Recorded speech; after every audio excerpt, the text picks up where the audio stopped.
오늘 로마서 75번째 표적을 넘어 진리를 보라 라는 그런 제목입니다. 이제 무더위로 이제 서서히 고개를 숙이고 있는 것 같습니다.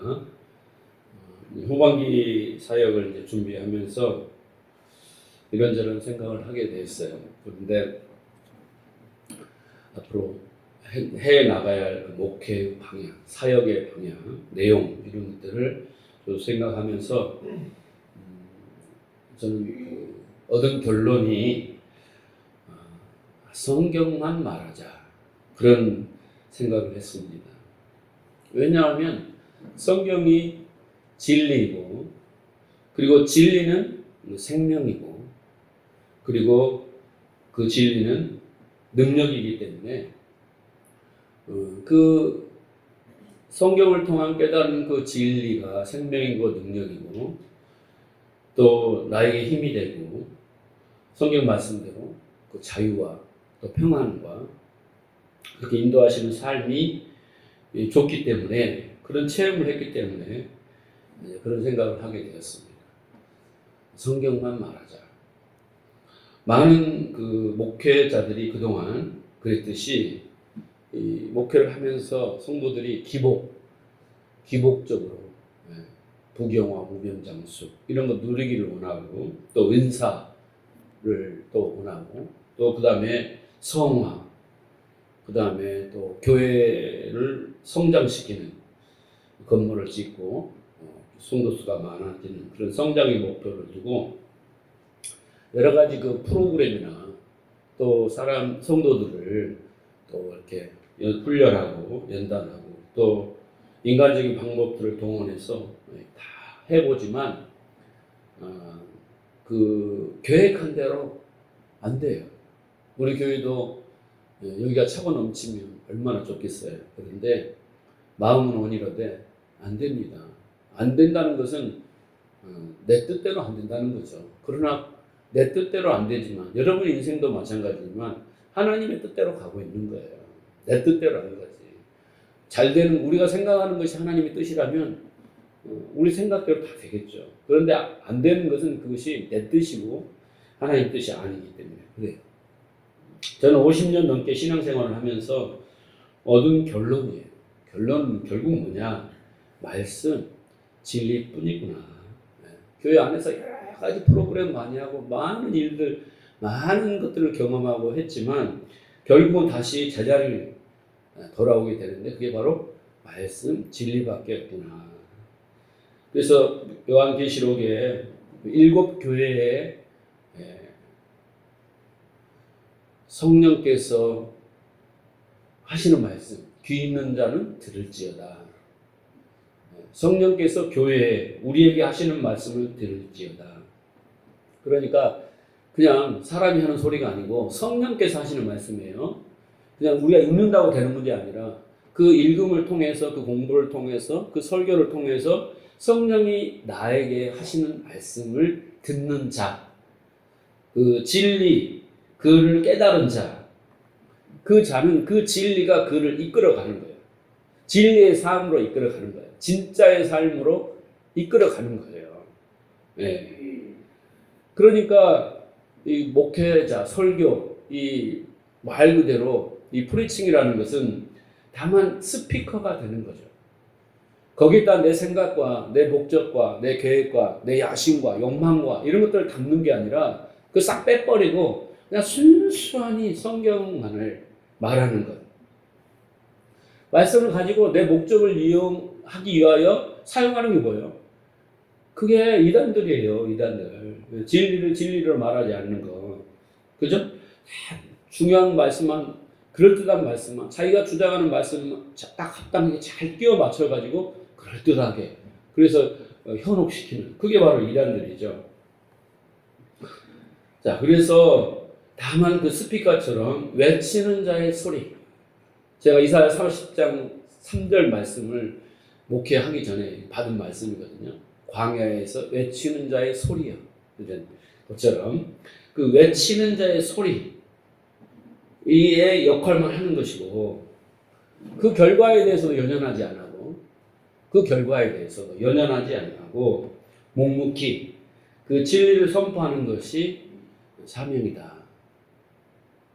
그렇게 결론을 내렸어요.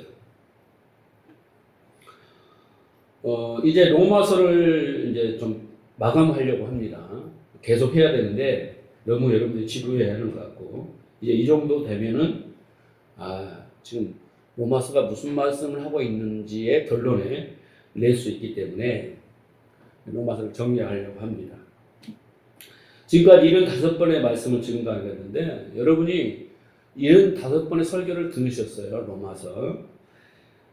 그런데 과연 여러분들은 그 로마서를 통하여 무엇을 깨달았을까? 사뭇 궁금해요. 그 로마서를 통하여 어떤 진리의 말씀을 여러분들이 깨달았다면 그것은 그 말씀이 여러분에게 어떤 영향력을 줬을 거고, 그리고 그 말씀이 여러분에게 생명력으로 작용되었을 거예요. 분명히. 그러나 만약에 그냥 소리로 들으셨다면, 지식으로 받아들였다고 한다면 75번의 설교 동안에 말 그대로 신앙생활은 변함이 없고 질이 멸렬하다고 하잖아요. 계속 반복되는 주일날 예배 드리고 또 세상 가서 세상을 살고 또 주일날 가서 회개하고 또 성경 던져버리고, 그러니까 질이 멸렬하게 그렇고, 또 이 신앙생활이 수고하고 무거운 짐처럼 느껴지고, 더불어 마음은 공허하고 허무하고 염려와 근심과 불안과 초조와 긴장 속에 늘 스트레스를 받고 살아가고, 말 그대로 지옥 같은 마음이 떨쳐지지 않아서 그런 마음의 고생을 하고, 또 삶은 계속 자충우돌 고난이 계속 되었을 거라고 저는 생각을 해요. 왜냐하면 그런 삶을 벗어나고 이겨내는 것이 바로 뭐냐면 진리의 말씀이거든요. 그게 생명인데, 여러분은 신앙생활을 통해서 어떤 유익을 얻기 원하십니까? 신앙생활을 오래 하면 교회에서 신앙생활에 연륜이 많으니까, 그래서 이제 권사 직분을 주고 안수 집사 직분을 주고 장로 직분을 줍니다. 무슨 벼슬을 다하는 것처럼 그렇게 그것을 목표로 하시는 분들이 많아요. 어떤 분들은 교회 통해서 복을 받아야 된다. 육신의 이 복, 그것을 받아 누려야 된다라고. 또 목회자들은 교회 건물을 짓는 것, 이런 것들을 이제 신앙생활을 통해서 얻는 유익, 그걸 또 목표로 삼습니다. 그러나 성경이 말하는 신앙의 목표는 딱 한 가지예요. 구원받은 자들이, 성경은 구원받은 자들에게 주는 거예요. 불신자들이 읽어도 깨닫지를 못하잖아요.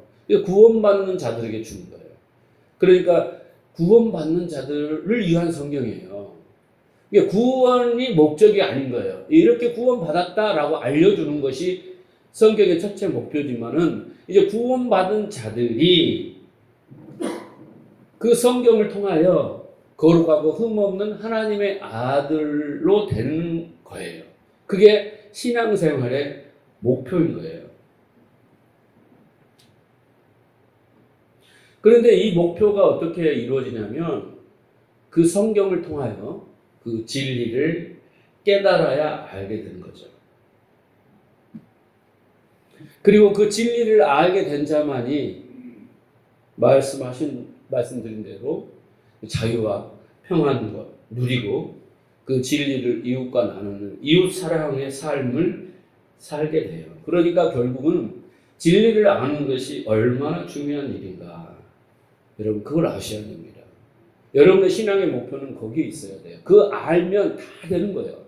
알게 되면 그 다음부터는 모든 것이 다 말씀대로 돼요. 성경대로 되어지는 거예요. 그게 기독교고, 자기의 힘으로 뭔가를 해내면 그게 종교이며 율법주의며 인본주의인 거예요. 자, 로마서 8장을부터 쭉, 8장이 제일로 중요한 것 같아요. 그래서 한참 오래 했는데, 8장 말미에 바울은 아들 된 자들은, 하나님의 아들 된 자들은, 다시 말해서 진리를 깨닫는 자들은 어떤 것으로도 절대 하나님의 사랑에서 끊어질 수 없다 라고 단언합니다. 그 어떤 것도 기근이나 공고나 적신이나 칼이라, 네? 핍박이나 어떤 것도 우리를 그 하나님의 사랑에서 끊어낼 수 없다라고 확신 있게 하죠. 왜? 그 어떤 것, 심지어 고난이나 어떤 것도 모든 것을 합력하여서 선이 되기 때문에 절대 끊을 수 없다. 아무리 고난이라도. 그리고 9장에 넘어와서 지금 하나님으로부터 끊어져 있는 어떤 모델을 제시하고 있어요. 8장에서는 어떤 것도 끊을 수 없다라고 딱 못을 박았어요. 그 끊을 수 없는 자들은 어떤 자들이냐면 진리를 깨달은 자들이에요. 그런데 9장에 와서 끊어진 어떤 자들을 즉 모델로 제시를 하고 있어요. 그들이 바로 뭐냐면 율법과 희생제사로 구원을 이루겠다고 예수는 바로 육적 이스라엘이라 라고 말합니다. 자, 그래서 육적 이스라엘이라는 뭐냐? 율법주의, 인본주의를 말해요.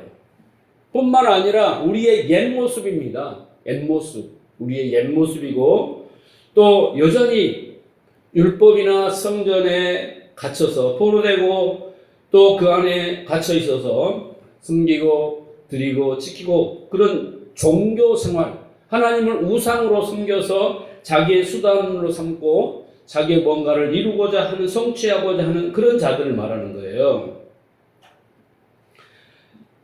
그것을 9장에서 이야기를 하고 있습니다. 그리고 나서 바울은 하나님은 이제 반드시 그런 너희를 온전한 영적 이스라엘로 만들어낼 것이야 라고 말한 게 9장과 10절입니다. 내용이, 줄거리가. 자, 그래서 보세요. 오늘 읽은 본문도 또한 그러죠. 그 민족적 이스라엘을 설명하고 있어요. 자, 보세요. 4절에 보면 그들이, 그죠? 이스라엘 사람들이라 그러잖아요. 그 육적 이스라엘이에요. 민족적, 혈통적 이스라엘이에요. 자, 그들이 양자됨과 영광과 언약들과 율법을 세우신 것과 예배와 약속들이 있고 조상들도 그들의 것이요 그랬어요. 네. 그러니까 그 민족적 이스라엘, 육적 이스라엘이 가지고 있는 거예요. 하나님이 그들에게 주신 거예요. 그런 주시는 것들, 이것들이 중요하죠. 조상들, 아브라함부터 시작해서 많은 조상들 있잖아요. 그 하나님이 뭔가를 설명하여 주시는 위하여 아브라함, 믿음을 설명하기 위해서 아브라함, 뭐 이런 것처럼 그 조상들까지 이렇게 나열된 모든 것들은 중요한 도구들이에요. 이것들을 통해서 우리는 구원이 뭔가를 아는 거예요. 죄가 뭔가를 알고, 네? 하나님의 사랑과 그 언약이 뭔가를 아는 거예요. 그 구약에 설명해 주신 것들로. 자, 그런데 분명 이것이 없으면 우리는 진리를 이해하지 못하고 구원에 이를 수가 없어요. 정말 이것들은 다 진리를 아는 도구들입니다. 그런데 문제는 뭐냐? 그것들을 그냥 가지고만 있는 거예요. 네. 그것들은 어떤 그릇이에요. 진리를 담고 있는 그릇인데 수박 거달기로 그릇만 핥고 있는 거고 그 속에 있는 내용물을 보지 못해요. 내용물들을. 그래서 그냥 가지고만 있으면 하나님의 아들들이 될 수 없고 구원에 이를 수 없다라고 하는 거예요. 자, 보세요. 그래 놓고 4절 보세요. 5절. 조상들도 그들의 것이요. 그렇죠? 그런데 보세요. 육신으로 하면 그리스도가 그들에게서 나셨으니. 그렇죠? 그러니까 심지어 예수 그리스도도 그들에게서 나왔다라는 거죠. 네? 그 예수 그리스도도 혈통으로 하면 유다 지파에서 나왔잖아요. 다윗 유다 지파에서 나왔잖아요. 그러니까 심지어 예수 그리스도도 유다 지파 혈통으로는 너희 민족에서 나왔다라는 거예요. 그런데 그리스도는 육신의 예수가 아니라 뭐라고 그랬어요? 만물 위에 계셔서 세세의 찬양을 받으실 하나님이시니라. 그렇죠? 그러니까 그런 거예요. 혈통으로 나온 그 육신으로 나온 예수, 그분이 그래 심지어 예수까지도 니네 민족 혈통으로 나온 분이야. 그런데 그분은 뭐예요? 하나님이시라는 거예요. 여기에서 그냥 문제가 있는 거예요. 여기에서 그 예수를 통해서 하나님을 보지 못하면, 그 예수를 통해서 그리스도를 알지 못하면, 그 예수를 통해서 그 진리를 알지 못하면 망한다는 거예요. 네? 하나님이 율법도 주고 성전도 주고 언약도 주고 조상들도 주고 많은 것들을 줬어요. 뭘라고? 하나님의 진리를 설명하려고, 구원을 설명하고, 네? 천국을 설명하고 하나님의 뜻을 설명하려고 준 것들이잖아요. 심지어 예수까지도. 그런데 그것들을 통해서 진짜를 알지 못하면, 하나님이 의도한 그 진리를 알지 못하면 망하는 거라는 거예요. 지금 그 말을 하고 계시는 거예요. 이 부분을 잘 이해하셔야 돼요. 그 육적으로 난 혈통으로 너에게서 난 예수 그리스도가 아니라 하나님 아버지 곧 그리스도라라고 말합니다. 여러분, 예수 그리스도라고 할 때 예수와 그리스도는 같아요, 틀려요? 네? 같아요, 틀려요? 같아요. 그렇죠? 그런데 뭐가 달라요? 예수 그리스도라고 할 때 그 합쳐서 예수 그리스도인데 분명히. 근데 그 같아요. 같은 존재예요. 그런데 달라요. 뭐가 다릅니까? 근데 왜 이름이 달라요? 예수는 뭐고 그리스도는 뭐예요? 자, 여기서 예수는 육신을 가지신 역사적인 인물 예수를 말해요. 말씀이 육신이 되어서 온 예수, 역사적인 예수를 말해요. 그럼 그리스도는 뭐예요? 그리스도는 그 예수가 십자가를 지고 메시아로서 죽죠. 십자가에서 죽으시고 3일 만에 부활하고 승천하신 그분이 바로 누구예요? 원래 성자, 하늘에 계셨던 그분이 바로 그리스도예요. 네? 그래서 그분이 하나시잖아요. 육신에 몸을 입고 왔지만 다시 하늘로 올라가셨잖아요. 그래서 예수 그리스도라고 이렇게 부르는 거예요. 그러니까 우리가 역사적 육신을 가지신 예수 안에서 하나님 아버지를 보지 못하면 그 예수는 그리스도가 되지 못해요. 우리에게. 그 말이에요. 그러니까 육신의 예수만 붙드는 자는 마치 율법을 통해서 진리를 알지 못하는 것과 같다는 지금 것을 설명하고 있어요. 율법을 줬는데 그 율법을 통해서 진리를 알지 못하면 그것은 마치 예수를 통해서 그 그리스도를 알지 못하고 만나지 못한 것하고 같다라는 거예요. 그런 지금 말이에요. 그냥 육신의 예수를 그냥 예수로만 봐버리면 그 예수만 붙들고 있으면 안 된다. 물론 예수 그리스도의 십자가는 분명한 사실이고 사건이고 표적인데 그 표적을 표적으로만 보고 붙들면 이스라엘과 똑같이 된다라는 거예요. 그 표적의 의미를 알고 그 표적을 통해서 이루신 그 결과가 뭡니까? 여러분, 예수가 십자가에 죽으신 게 표적이에요. 표적. 하나님 주신 표적이에요. 그것을 통하여 우리의 구원을 이루셨죠. 구원을 완성하셨어요. 그렇죠? 구원을 완성했어요. 그런데 그 구원을 나에게 적용되는 사람이 있고 안 적용된 사람이 있어요. 예수는 2000년 전에 성경을 보면 모든 인류를 구원하시기 위하여 십자가에 죽으셨다. 그 구원의 완성이죠. 하나님 뜻을 이루셨으니까, 율법을 이루셨으니까. 그렇죠? 그런데 그것을 나에게 적용을 받아야 내가 구원을 받는 거잖아요. 근데 적용받지 못한 사람이 있어요. 그 말을 하는 것입니다, 지금. 그러니까 예수가 이루신 그 구원을 완성하셨는데 그것이 나에게 적용되려면 어떻게 해야 돼요? 또 다른 보혜사 성령이 오셔야 돼요. 또 다른 보혜사 그 결과로 또 다른 보혜사 성령이 오셔서 나를 위로부터 거듭나게 해야 돼요. 거듭나는 게 뭐예요? 다시 태어나는 거잖아요. 엄마 뱃속으로 들어가서 다시 태어나는 그런 태어남이 아니라 위로부터 성령으로 다시 태어나는 거죠. 그것은 무슨 말이에요? 성령께서 우리에게 오셔서 의와 죄와 심판에 대해서 가르쳐 주시고 진리를 가르쳐 주셨을 때 아하 이것이 죽음이고 이것이 사망이고 이것이 죄고 이게 심판이라는 걸 알고 예? 하나님이 주신 그 믿음을 받아들이고 그 진리를 믿었을 때 그게 구원인 거예요. 그 적용을 시키는 분이 누구냐 바로 그리스도예요. 그리스도 영 성령이라고 하시는 거예요. 그러니까 예수가 십자가에 죽어서 그것만 바라보고 아이고 예수님 그런다고 구원이 아니라는 거예요. 그런데 우리가 예수를 믿었어요. 믿었어도 바리새인들처럼 그 예수를 통하여 또 다른 그 결과로 이루신 그 보혜사 성령으로 적용받지 못하면 우리도 바리새인과 똑같은 위치에 똑같은 그 상태에 머무른다라는 거예요.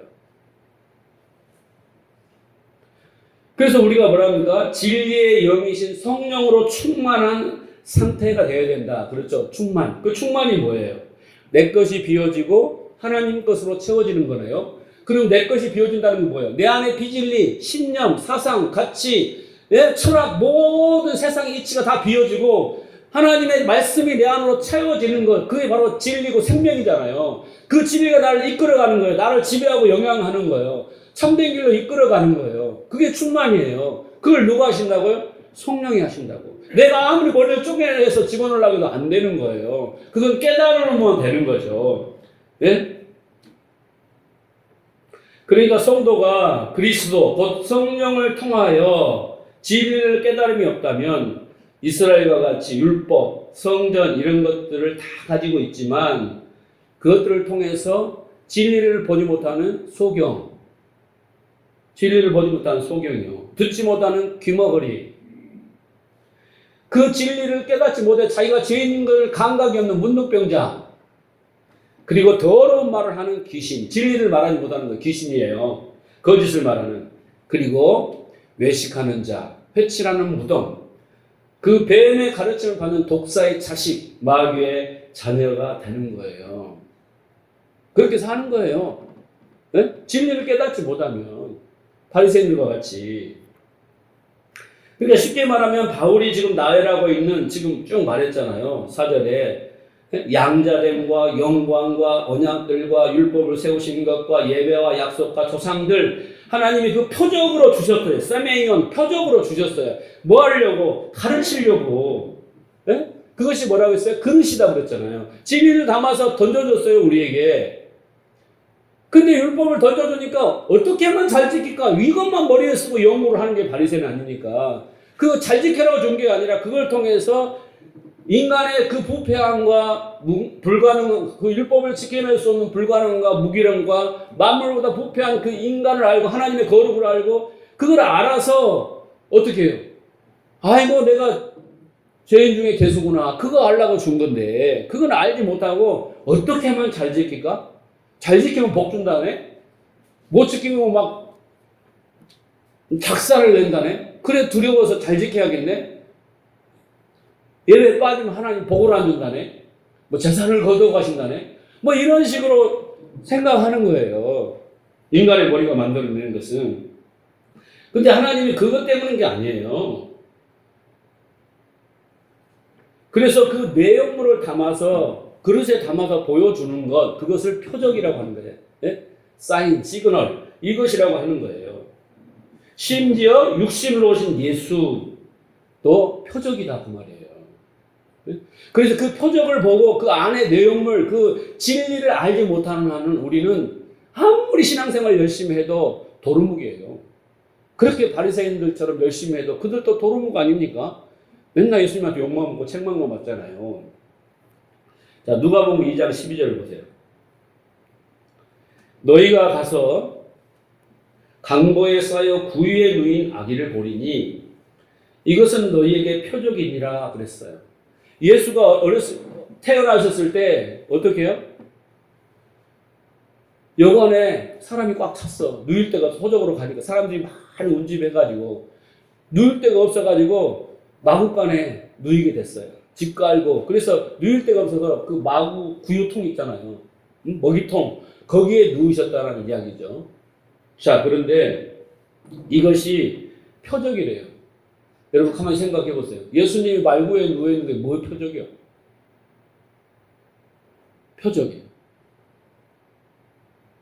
강보에 쌓인 아이가 누구예요? 분명 예수죠. 그죠?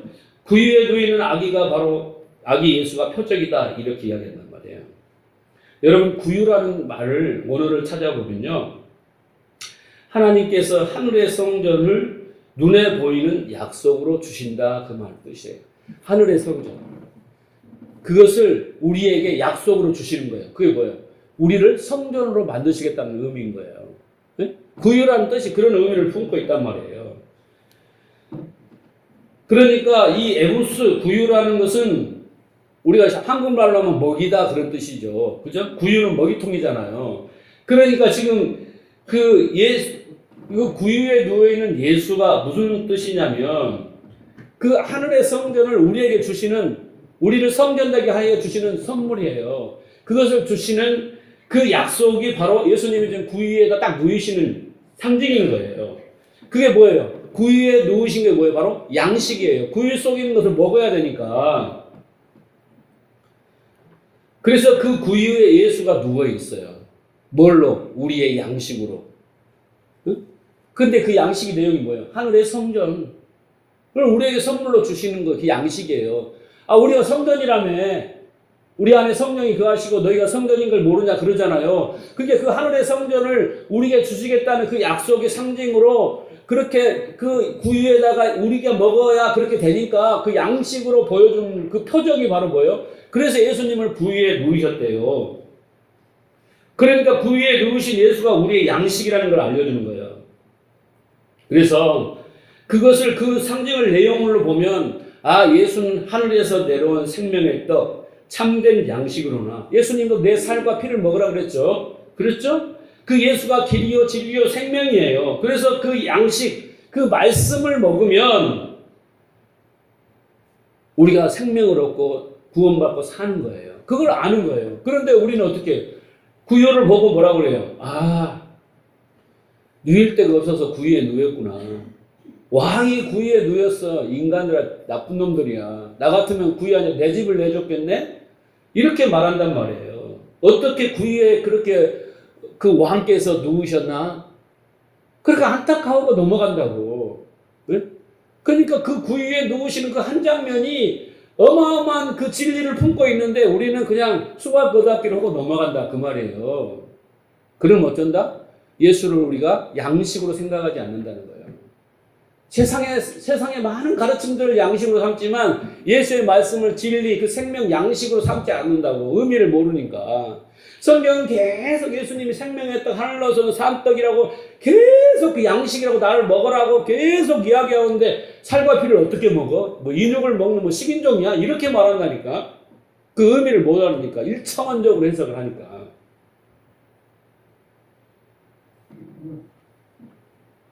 그래서 우리가 그 진리이신 예수 그리스도의 말씀, 가르치심, 그 모든 것을 우리가 양식으로 먹어야 사는구나. 그래야 하늘의 성전이 되는구나. 라는 것을 깨달아 알아야 되는 거죠. 그래서 그것이 뭐예요? 예수가 구유에 누워있는 그것이 모든 것이 표적이다라는 거예요. 그런데 그 표적이신 예수 내용으로 보지 못하고 예수가 병 고치고 귀신을 쫓아내고 뭘 하고 그러는 그 눈에 보이는 예수의 기능이나 능력이나 행한 일이나 그런 것들을 표피적으로 받아들여서 그런 예수가 필요해요. 병 고치는 예수가 필요해요. 떡을 먹여주는 예수가 필요해요. 예? 귀신을 쫓아주는 예수가 필요해요. 예? 부자 되게 해주는 예수가 필요해요. 이러면 어떻게 된다고요? 망한다고. 그 표정만 보고 그냥 수박 거닫기로 신앙생활 하는 거하고 똑같다 그 말이에요. 그 예수를 통해서 진리를 알아야지. 그 예수가 진리고 생명이라는 걸 알아서 그 예수의 그 진리의 생명을 깨달으려고 몸부림을 쳐야 된다는 거예요.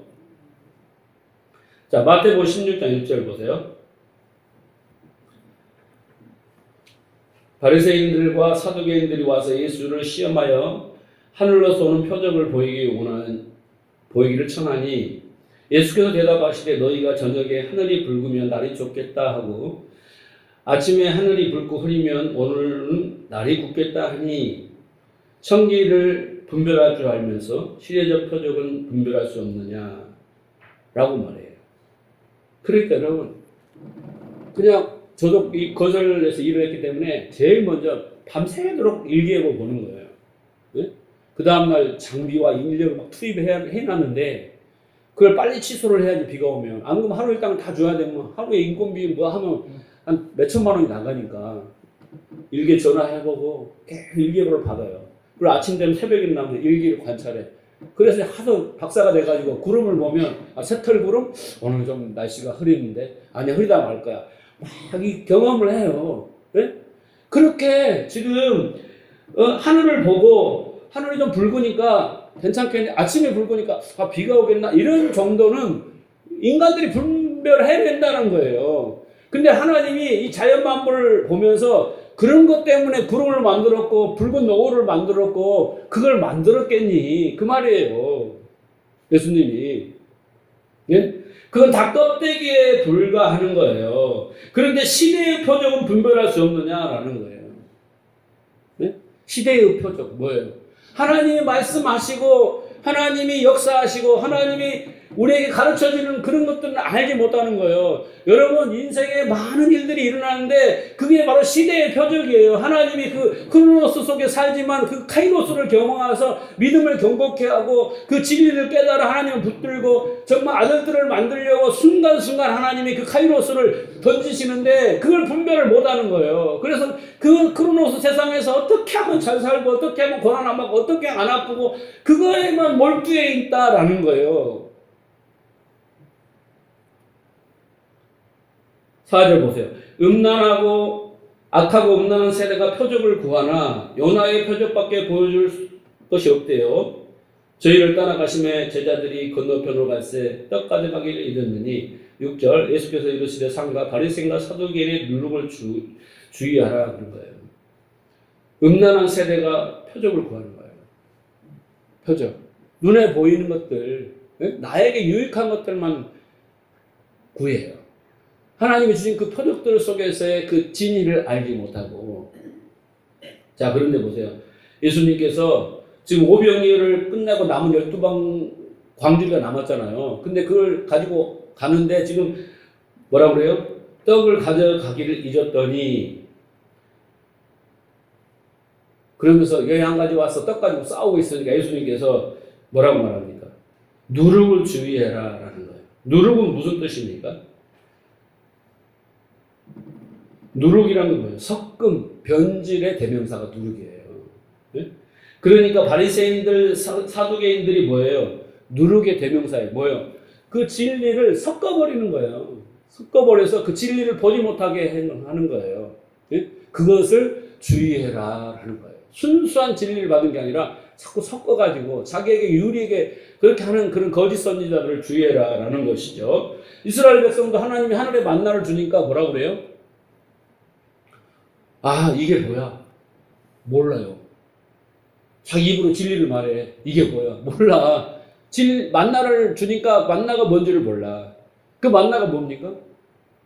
하늘의 생명의 떡이, 하늘로 오는 생명의 떡이에요. 하늘의 떡이 육신을 살리더 진짜 우리의 영혼을 살리는 것은 그 떡으로 오신 예수를 설명하기 위해서 미리 하나님 주신 거잖아요. 근데 이게 뭐야? 이렇게 말하고, 꿀 섞인 과자다. 이렇게 말해요. 그러니까 광야에서 이게 뭐야 한 사람은 이슬처럼 죽었어요. 근데 그것을 통하여 진리를 안 사람은 가나안으로 간다고요. 폼 잡고 계시지 마세요, 여러분. 진리를 깨닫지 못하면 아무리 개폼을 잡아봐야 그냥 폼생폼사라니까. 진리를 깨닫지 못하면 정말 여러분 우리 신앙의 질이 멸렬하고 내 마음의 지옥을 벗어날 수 없고 삶이 계속 고난의 연속인 거예요. 자유가 없어요. 뭐 행동에 포로되고 갇히고 눌려가지고 계속 사는 거예요.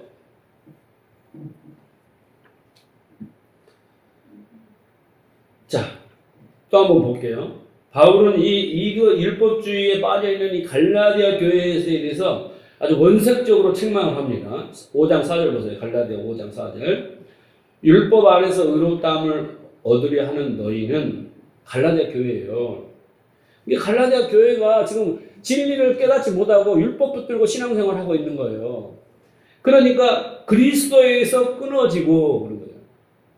그리스도에서 끊어지고 은혜에서 떨어진 자로다. 여러분이 생각을 해봐요. 나는 그리스도에 붙어 있고 은혜 안에 붙어 있어요. 곰곰이 여러분 말씀을 들을 때 나는 과연 어떤 것인가를 좀 생각을 해볼 필요가 있어요. 그 갈라디아 교인들이 얼마나 신앙생활 잘했겠어요. 그런데 예수님, 바울은 그들에게 그리스도에서 끊어지고 또 은혜에서 떨어진 자로다. 이렇게 말해요.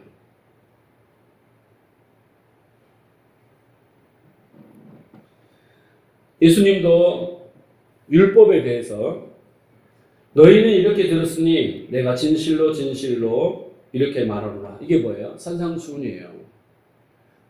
바리새인들이 알고 있는 그 율법에 대해서 다시 진리로 풀어주는 거예요. 그게 산상수훈이에요. 자, 그렇게 쭉 산상수훈을 마태복음 5장, 6장, 7장까지 말씀하시고 8장에 와서 예수님이 제일 먼저 고치는 사람이 누구냐면 문둥병자입니다. 율법을 통하여 자기가 문둥병자인지를 몰라요. 문둥병자는요, 감각이 없어요. 피부의 어떤 고통과 더러움과 이 감각이 없어요. 그 율법 앞에 놨는데 자기가 부패하고 무능하고 불가능한 것을 모르는 것이 뭐예요? 영적으로 문둥병자예요. 이스라엘 백성이, 바리새인이. 그래서 그를 먼저 고쳐요. 성경적으로. 근데 몰라요, 그걸. 우리는 알아. 근데 그들은 몰라. 자기가 문둥병자인지 몰라. 하나님의 말씀을 듣지 못하는 귀머거리인지 몰라. 자기가 귀신 들려서 회당에서 귀신자가 뭐라고 하잖아요. 더러운 말을 짓거리는 그것인지는 몰라. 당신은 나와 상관이 없다. 메시아도 몰라. 몰라요. 그러니까 예수님께서 산상수훈을 통하여 그 율법을 통하여 다시 진실로 진리로 말해주시고 이제 이것이 실제야 라고 밖에 내려와서 그 병을 고쳐주시고 죽은 사람도 살리시고 그래요. 그러니까 예수님이 하시는 그 사역, 병자 살리고 귀신 쫓아내시고 죽은 자를 살리고 막 이런 것들은 야, 이제 내가 고쳐줄 테니까 좀 건강하게 살아라. 응? 아프지 말고 살아라. 이런 의미에서 해준 게 아니에요. 만약에 하나님이 우리를 안 아프게 하고 건강하게 부자로 살려면 이미 이제 말 한마디로 다 했어요. 그리고 병도 안 만들어요. 병도 만들 필요가 없잖아요. 왜 굳이 만들어가고 또 고치고 막 이래요. 다 무탈하게 막 영원토록 안 아프고 평생 살게 해줄 거지. 그러니까 예수님이 하시는 목적이 그게 아니라 그 예수님이 하신 말씀을 증명하기 위해서 그렇게 하는데 그걸 알아먹지 못하는 거예요. 요한복음 6장 26절 볼게요. 예수께서 대답하여 가라사대 내가 진실로 진실로 너에게 이르노니 너희가 나를 찾는 이유는 표적을 본 까닭이 아니요. 표적을 보고 어때요? 오병이의 표적을 일으키니까 어떤 사람은 육신의 배부름 때문에 예수님을 졸졸 따라와요. 그리고 나서 그걸 통해서 내가 왜 이걸 일으키는지 아니? 예? 광야에서 너 조상들 만나를 먹었지만 다 죽었잖아. 그런데 이제는 지금 오병이어를 통해서 이 떡을 먹는 것처럼 그 떡이 바로 난데 나를 먹으면 너 영원토록 살리라? 그러니까 무슨 소리야? 알아먹지 말고 다 가. 알아먹지 못하고. 그리고 제자들은 또 어떻게 해요? 제자들은 그 표적이 신기한 거예요. 우리죠, 제자들이. 그 표적의 의미를 모르고 표적이 나타나니까 신비해요. 이쪽 교회에서 막 안진병이 일어났다면 우욱 하고, 저쪽 교회에서 막 암이 치료했다면 우욱 하고, 응? 저쪽에서 방황이 쳤다면 쭉 하고. 그래서 그 의미도 모르지 보이는 것, 그 표적을 향해 쫓아가는 게 바로 누구예요? 제자들이에요. 우리는 오병이어를 통해서 예수가 하늘에서 오는 만나 구약에서 보여주는 그 만나고, 예? 우리는 그 예수가 생명의 떡인 거고 그 예수가 진리니까 그 진리의 말씀을 먹어 어떻게 또 다른 보혜사 성령을 통하여 그렇게 먹어야 되는구나 알고 우리는 그걸 먹는 것에 집중을 해야 될 거 아니에요. 그런데 뭐에 집중하고 있어요, 여러분? 무엇이 중요한지? 뭐에 집중하고 있어요? 27절 보세요. 썩는 양식을 위하여 일하지 말고 그러잖아요. 여기서 이 썩는 양식은 뭐냐면 파괴하는 양식이에요. 파괴하는 양식. 파괴하다는 뜻이에요. 썩는 이.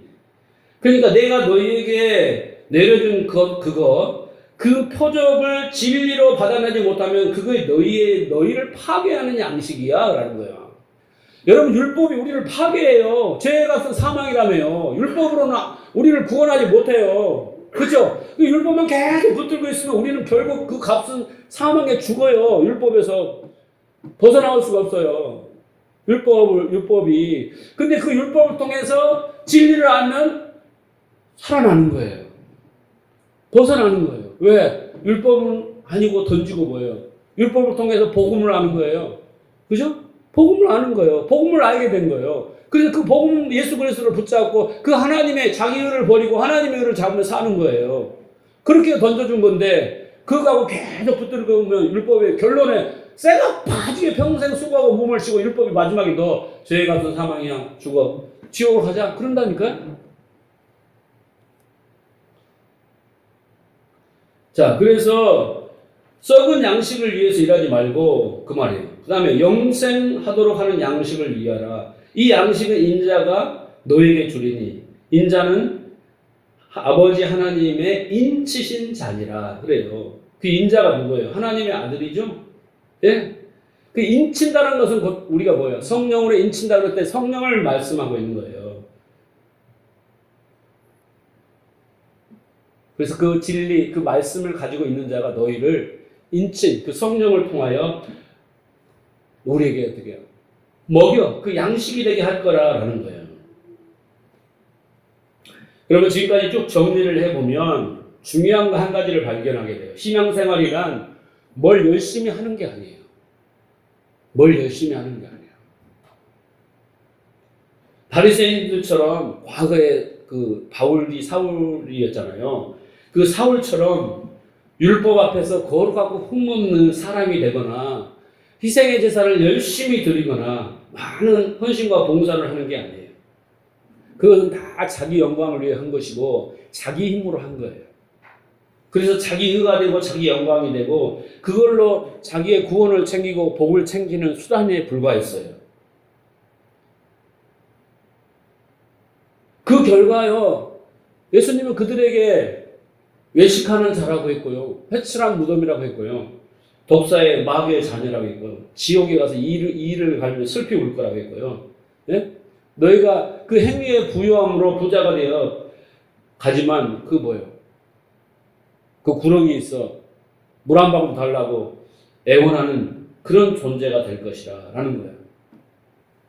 그렇게 그들이 그렇게 된 이유가 뭡니까? 진리를 알지 못해요.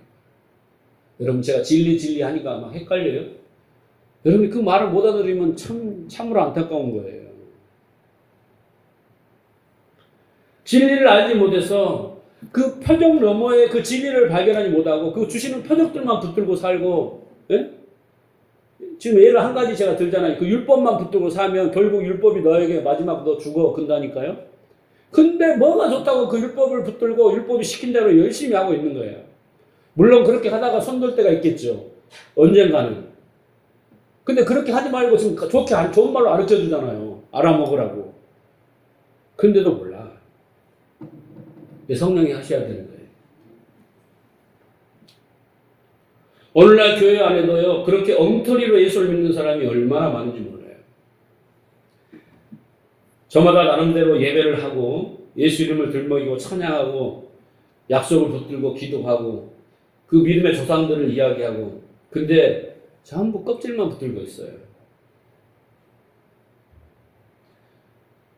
하나같이 예수를 섬기고 예수의 하신 일만 찬송하고 그 율법을 지키려고 하고 성경에 나오는 그 인물들을 모델로 삼아서 롤 모델로 삼아서 그렇게 하려고 해요. 바리새인들처럼. 우리도 그렇게 신앙생활이 많다고요. 근데 이게 뭐예요? 음란한 세대인데요. 이 악하고 음란한 세대들. 표적만을 원해요. 기도원 가보세요. 기도원. 거의 90%가 다 눈에 보이는 표적을 원하잖아요. 네? 실패하고 아프고 뭐 그런 것만 다 고쳐요. 물론 그런 과정 속에서 그것을 은혜를 알고 깨달아 점점 발전해 가져야지만 그러나 궁극적인 목표가 여러분 중요한 겁니다. 여러분이 그 신앙생활에서 정말 무엇을 추구하고 있는지 한번 보세요. 자, 로마서를 정리를 한번 해볼게요. 1장으로 한번 가보세요. 날씨 더운데 졸지 마시고 다 끝났어요.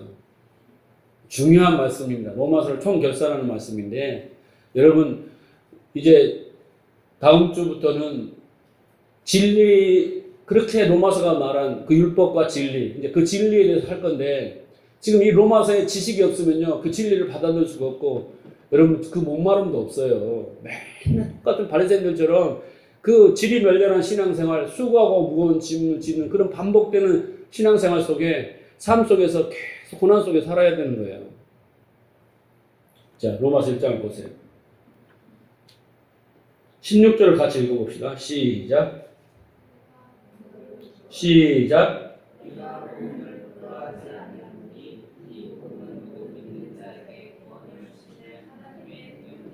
자, 여러분 복음으로 여러분 구원 받았죠? 그죠? 그게 하나님의 능력이래요. 복음에는 하나님의 능력이 나타나서 여러분을 구원했대요. 믿습니까? 믿습니까? 자, 그것이 된 사람들에게 주는 말씀이에요. 그게 안 된 사람한테는 해당이 되지 않아요. 17절 읽어보세요. 시작.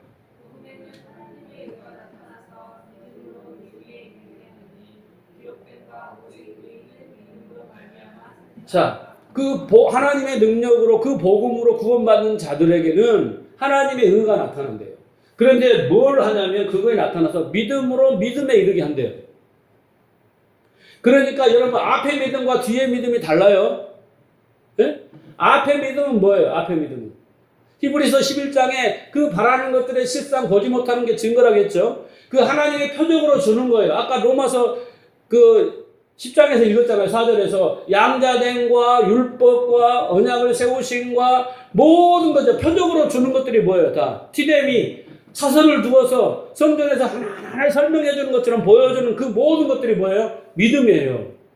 예수님까지도 그 믿음을 통하여 그 그릇인데 그 내용물을 아는 사람이 뭐예요? 믿음에서 믿음으로 이른다 이거예요. 거기에서 나오는 행위는 뭐예요? 믿음은 곧 행함이라 그랬기 때문에 진실된 사랑에 의한 그 아버지의 마음을 가지고 행한 행함이 나오는 거예요. 그것이 안 되는 나오는 행함은 뭐예요? 자기의 의지로 노력으로 열심으로 자기 목적을 위해서 나오는 거하고 차원이 달라요. 그러니까 구원받는 자들은 뭐예요? 하나님이 보여주는 모든 율법, 성전, 조상들, 언약들 이런 모든 표적들 그 모든 사건들, 성경에 나오는 모든 것들을 통하여 그게 믿음이에요. 그것을 통하여 거기에 담겨진 진리를 깨달은 자가 믿음으로예요. 믿음으로 이르는 거예요. 거기에서 나오는 그 깨달음에서 나오는 행함, 그것이 하나님이 기뻐하는 거예요. 네? 구약에서 희생제사만 계속 반복해서 의미도 모른 채 피비린 나는 제사를 드렸어요. 하나님이 싫어. 냄새도 맡기 싫어. 너희들 돌아보지 않아. 너희 기도 소리 듣지 않아. 너희 속에 피가 가득해 네 손에. 그랬단 말이에요. 그런데 그런 의미도 모르고 드렸던 그것으로 막 잘 드렸죠. 막 이랬는데 그 의미를 알고 보니까 바울이 거룩한 산제사로 신령과 진정으로 영과 진리로 예배하라. 하나님이 그 예배자를 타신다. 그것을 다시 풀어서 거룩하고 흠없는 산제사로 하나님의 선하시고 기뻐하고 온전한 뜻을 분별하는 자로 그런 예배를 자기를 부인하는 그 예배를 드리는 그 자로 그 예배의 본질에 맞게 드려지는 그 믿음으로가 된 사람에게 하나님이 어떻게 해요? 기뻐 받으신다는 거예요. 자, 그래서 믿음으로 믿음에 이르게 하나니 그 다음 18절 보세요. 읽어보세요. 시작.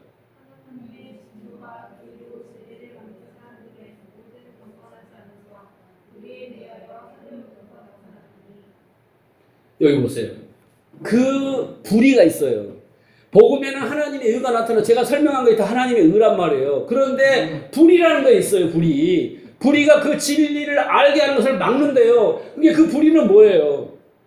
불의는 율법주의, 인본주의인 거예요. 그 껍데기를 붙들고 사는 사람들이 그 모양이 어떻다 그러겠어요? 모든 경건함이 있다고 그랬잖아요. 그 사람들이 막 산 게 아니에요. 여러분 따라가지도 못해요. 우리는 진짜 경건한 거예요. 주일에 진짜 돈 하나 안 쓰고 아주 주일 철저하게 성경대로 율법대로 지킨 사람이에요. 그 경건함이에요. 그게. 근데 그 모든 경건함과 그게 뭐예요? 그 껍데기를 붙든 그것은 불이에요. 근데 그게 뭐예요? 진리를 가로막는데. 근데 거기에 뭐가 있어요? 하나님의 진노가 있다잖아요. 하나님이 제일 싫어하는 거예요. 여러분이 도덕적으로 뭐 잘못하고 그것을 싫어하시는 게 아니에요. 하나님은 그것은 다 잘못하고 그런 것들은 하나님이 다 알아요. 그걸 문제 삼지 않아요. 근데 가장 중요한 거 하나님의 진리, 하나님이 말씀하고자 하는 거, 하나님이 목표로 하는 거, 하나님이 우리에게 그렇게 깨닫게 하고자 참된 것을 왜곡시키거나 그것을 뭘 더 누룩치고 섞은 거나 이런 것들 제일 싫어하시잖아요. 근데 바리새인들을 딱 율법을 성전을 던져줬더니 그 껍데기만 붙들고 끝까지 지켜내려고 하고 희생제사를 열심히 그렇게만 의미도 모른 채 드리는 거 뭐예요? 그게 바로 불의인 거예요.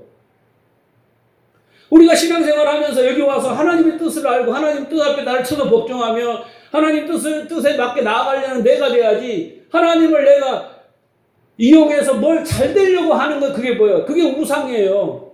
하나님 제일 싫어하는 것을 우리가 하고 있다고. 기도를 내용을 들어보거나 뭘 하면 그게 뭐예요? 불이라고요. 그런다고 여러분이 경건하지 않아요? 착하게 살려고 얼마나 몸부림쳐요. 깨끗하게 살려고 얼마나 몸부림쳐요. 그 모든 경건이 다 불이래요. 그게 도덕 윤리적으로 따지는 건 절대 아니에요. 하나님 뜻에 맞냐 안 맞냐 이게 중요한 거예요.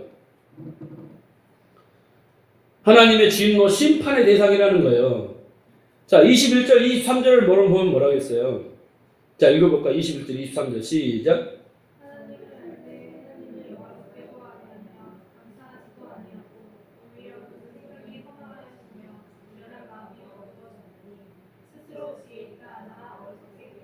스스로 지혜 있다는 거잖아요. 네? 자기가 성경을 마음대로 해석하고 진리도 모르는 것이 자기가 이렇다라고 해가지고 어디서 주워듣고 그냥 자기 식으로 계속 하는 거예요. 스스로 자기 생각을 믿어. 네. 그러면 어리석게 되는 거예요. 그러니까 하나님이 그런 사람들 어떻게 24절부터 그대로 놔두신대요. 그대로 놔둔대요. 그 사람들이 제일 먼저 하는 게 뭐예요? 우상숭배예요. 우상숭배. 그리고 그 결과들이 26절에서 32절까지 나왔어요. 한번 읽어보세요. 적나라하죠. 그렇게 된 진리를 알지 못하는 사람들의 삶이 26절, 28절까지 무정한 자요, 뭐 부모를 모르는 자요. 지금 이 세상에 일어나고 있는 모든 죄악, 죄악들, 죄가 아니라 죄악들 열매들이 아주 적나라하게 수십 가지가 나와 있잖아요. 그죠? 그런 삶을 살 수밖에 없어요. 여러분 구원받았다고 이런 삶을 안 사는 게 아니라 구원받았지만 진리를 모르는 거예요. 택함을 받은 이스라엘 백성도 그 율법 성전으로 그 하나님의 진리를 몰랐을 때는 이런 삶을 살 수밖에 없는 거예요. 심각한 거예요. 그게 지금 로마서 지금 서론이고 대전제를 던져놓고 1장에 던져놓고 지금 9장 10장까지 계속해서 지금 이걸 설명하고 있는 거예요. 육적 이스라엘. 그들이 모든 것을 가졌지만 그것은 진짜를 알지 못했다는 거예요. 그러나 이제 너희는 어떻게 하나님이 알게 하겠다는 거예요. 성령으로. 그래서 영적 이스라엘로 만드시겠다는 거예요. 자, 여러분의 신앙생활을 잘 돌아보셔야 돼요. 내가 구원을 선물을 받았으니까 한 번 구원은 영원한 구원이라는 그 배짱을 부리면서 대충 신앙생활하고 뭐 주일 성수하면 다 된 거고 그렇게 아니라는 것이 얼마나 위험한 것을 여러분 로마서 지금 1장 26절 32절에 나와 있잖아요. 진리를 모르면 내 식으로 신앙생활하면 예?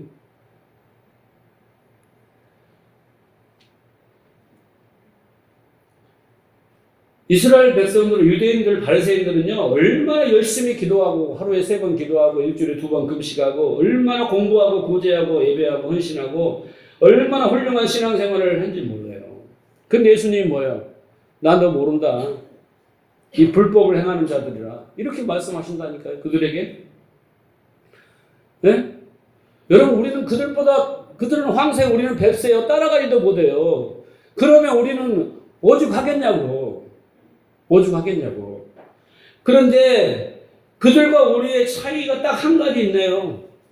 그건 뭐야? 우리는 성령을 받아.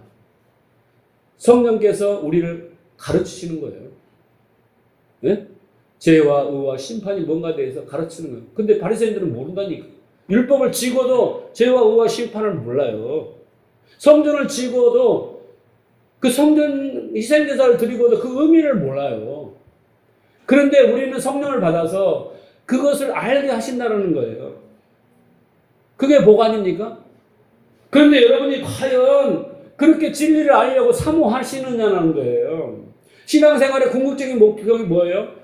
진리를 알지니 진리가 너희를 자유케 하리라. 진리가 너희를 거룩케 하리라. 진리가 너희를 인도해 가리라. 진리로. 그렇게 무수히 말을 하는데 여러분 진리를 아는 것에 정작 관심이 없어요.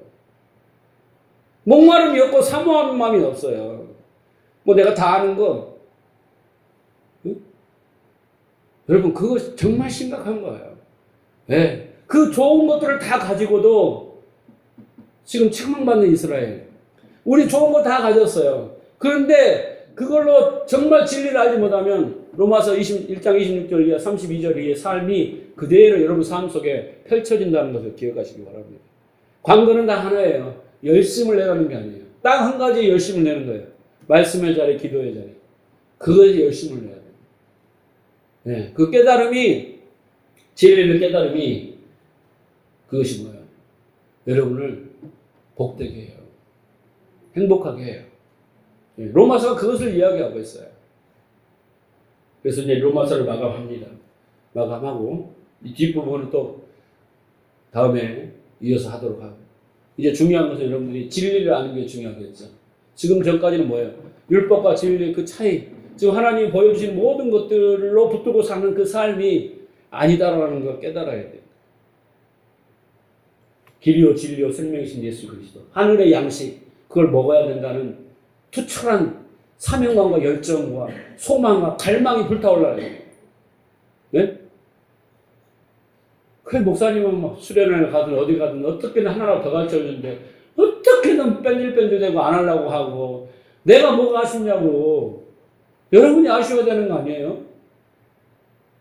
하나라도 목사님 게으름 피지 말고 하나라도 더 가르쳐주세요. 이렇게 해야 되는데 그런 마음이 없는 거 그거 제일 저는 화가 나요. 다른 거 화나는 거 아니야. 여러분 주일날 안 나오고 뭐 헌금 안 하고 뭐 하고 이런 거 갖고 화나는 거 아니에요. 그런데 유치한 사람은 아니에요. 그러나 정말 진리에 사모하는 그 마음이 없는 것에 대해서는 정말 의로운 분이 있나요? 왜? 이거 알지 못하면 정말 인생이 불행할 텐데 신앙생활 한다 하지만 그게 질이 멸렬할 텐데 이걸 왜 갈망하지 않고 사모한 마음이 없지? 그래서 제가 서두에 말했지만 나는 성경만 말하겠다. 인간적인 거 다 빼고 그걸 통해서 뭘 하려는 거 다 빼고 그냥 한 사람이 있든 두 사람이 있든 계속 성경만 말하겠다. 그걸 내 인생의 모토로 목표의 철학으로 삼았어요. 네. 진정 여러분 지난 시간에도 말했지만 진리의 등대 그게 하나님 우리에게 원하시는 거예요. 깨달아 알고 누리고 그것을 나누는 자로 살아가는 것. 그게 하나님의 아들들의 진정한 모습입니다. 그런 삶을 여러분 사시기 바라고요. 다음 시간부터 이제 진리에 대해서 깊은 깨달음이 있도록 기도하고 사모하는 마음으로 나오시기 바랍니다.